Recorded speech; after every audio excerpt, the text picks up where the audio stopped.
episode presenting itself sooner than I wanted as an interference or interaction with my dog routine that I am now ventilating about, or whatever you call it, because it's not really a solution. Yes, I navigated him, but it's burdensome situation if you can't reach the people's minds, which I experience frequently, which leaves me with a choked up feeling, mixture of frustration, sadness and anger, because I feel it unfair that the dog must, in order to function properly in this world, compensate for the lack of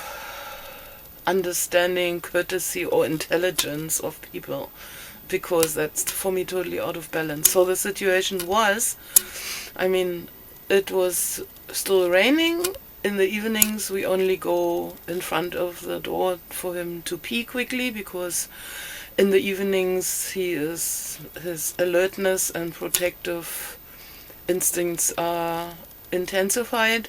So I do the major 1.5 to 2 and once a week 3 or 4 hour walk. Yeah, so usually it's 1.5 to 2 every day, and then he's not walking with me 5 times around the block like when take smaller dogs for a walk or something. He needs a really interesting, challenging walk with discoveries. Challenging not in terms of obstacles, but in terms of interesting, like a adventurous mind, body, soul kind of thing. Playful, adventurous discoveries in nature.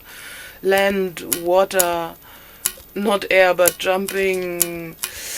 Not like a working dog, but like an adventurous hiking partner or walking partner, and giving him some responsibility of him showing me the way that he remembers from last time, our special route or something like that, Okay, that for another time, but which means that it's okay for him in the evening to only go to the tree and pee, because he's just signaling that that's fine for his for his pensum, no, for his amount of excursions and walking.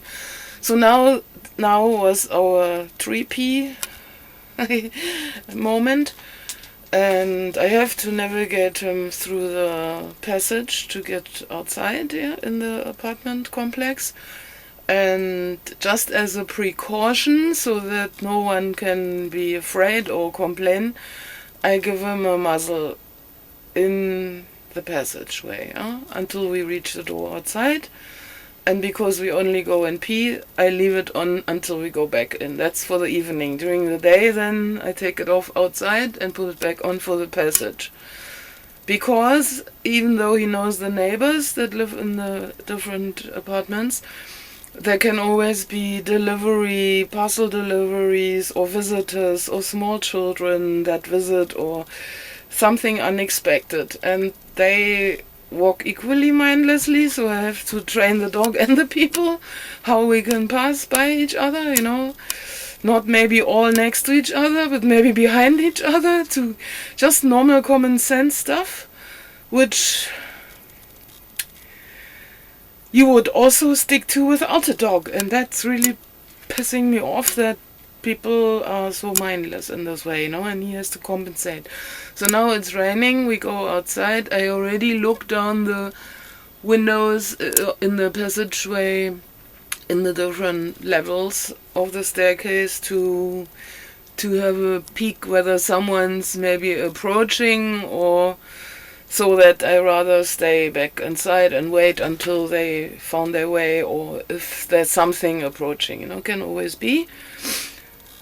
And so I already saw there's people standing under the rain, under the umbrella, directly in front of the door. And a protective dog reactive, protective, and territorial, which is the nature of livestock guard dogs.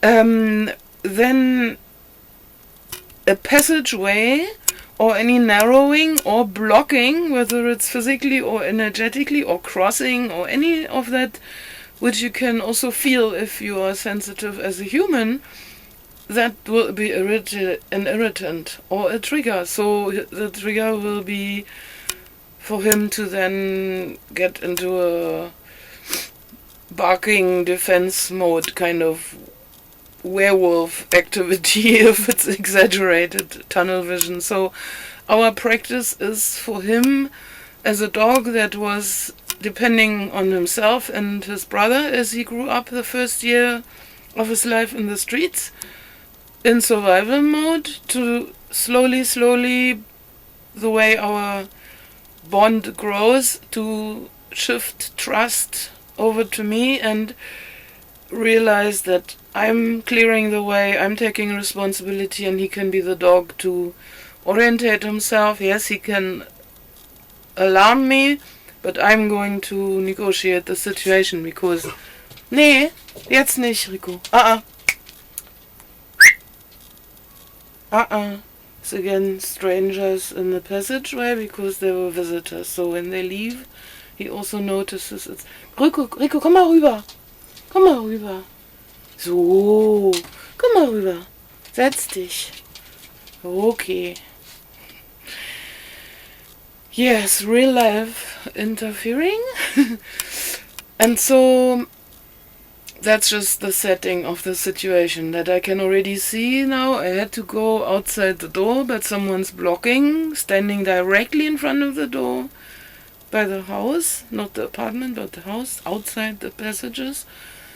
And then I sometimes, because you can see them through the window, and now I have with sign language, I have to communicate to them that they must please go aside and make space. So I go and wave like that. Hey, shh.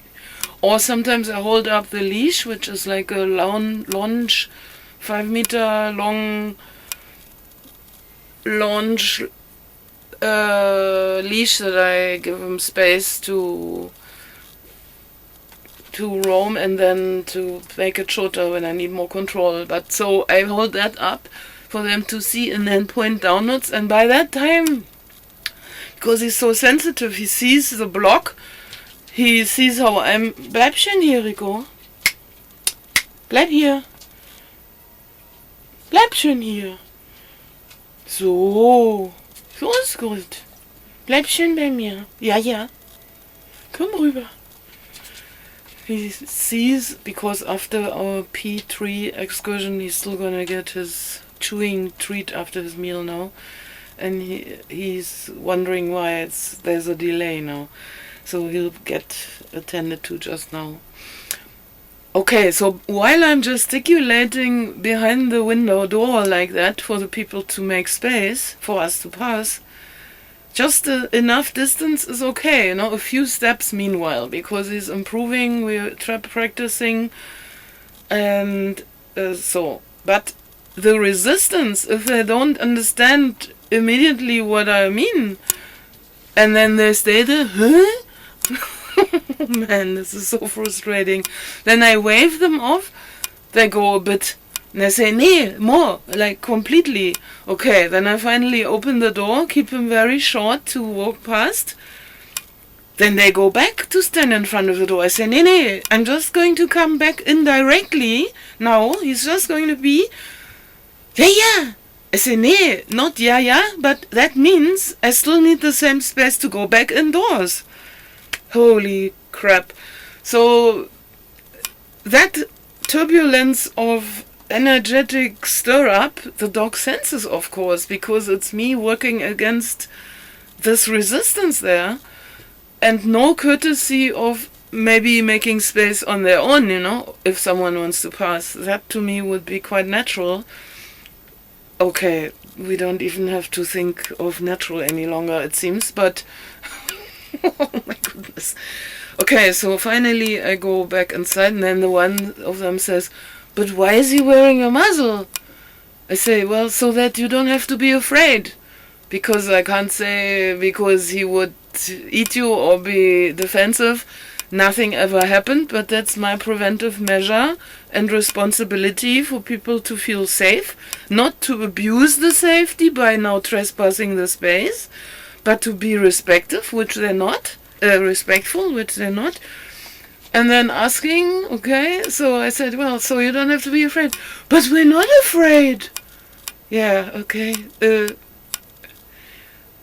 This leaves me speechless. And then I'm back in, and then we have our ritual of taking off the leash, the muzzle, everything. Like everything means for the longer walks there's also a harness I take, because sometimes then I put the long leash on the harness and let him run in free spaces so that it doesn't pull on his neck, and so that's the double security thing I use there. I can show in other videos that I've already got how that looks when he's really running.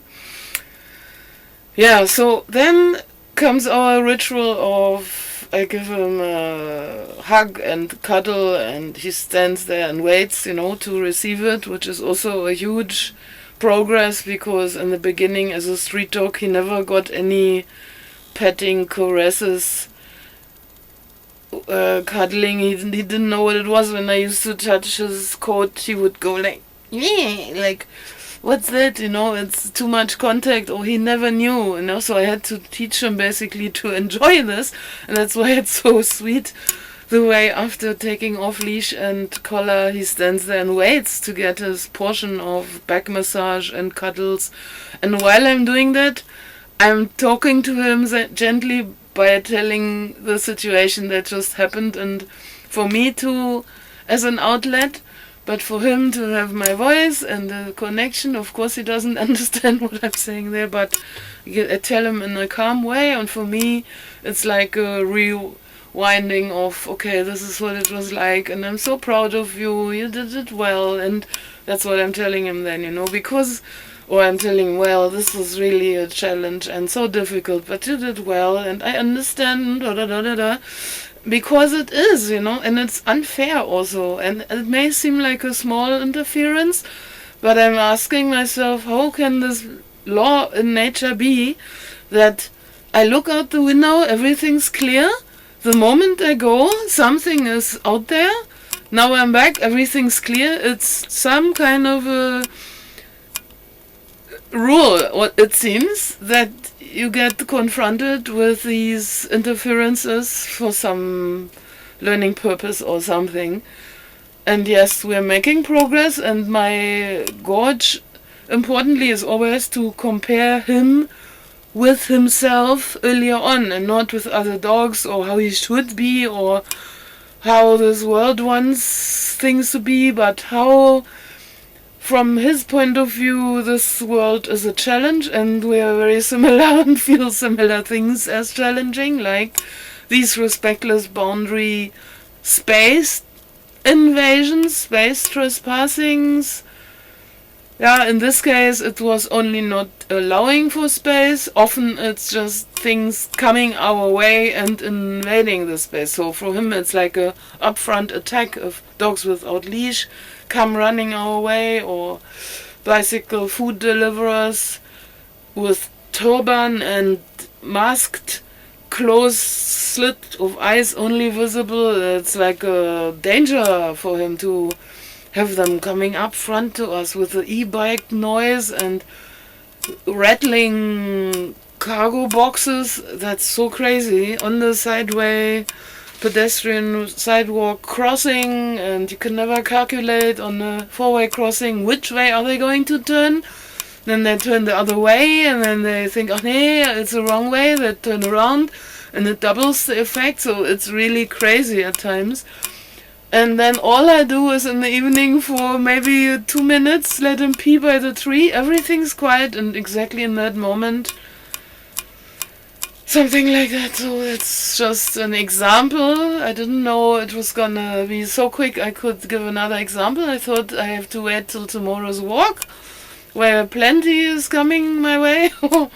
But this is just also for myself to put it in words and get it out of my mind.